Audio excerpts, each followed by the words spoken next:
11 సంవత్సరాల పాప మిట్టపల్లి హాస్టల్లో.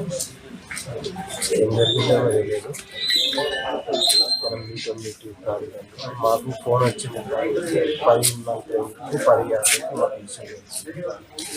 ఆ టైంలో మేము పోయేసరికి మా సంబంధికులు పోయేసరికి ప్రాణం అది హాస్టల్లో ఏం జరిగింది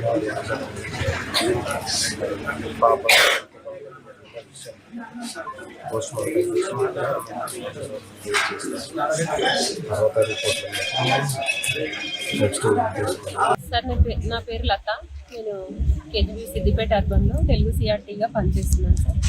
నేను నైట్ 7th క్లాస్ హర్షి అనే అమ్మాయి డిన్నర్ తర్వాత కళ్ళు తిరుగుతున్నాయని పడిపోయింది సార్. పడిపోతే ఇమ్మీడియట్గా సురభి హాస్పిటల్కి తీసుకెళ్ళినాం సార్ అంబులెన్స్లో. అక్కడ వాళ్ళు ట్రీట్మెంట్ చేసి పాప చనిపోయిందని నిర్ధారించారు సార్.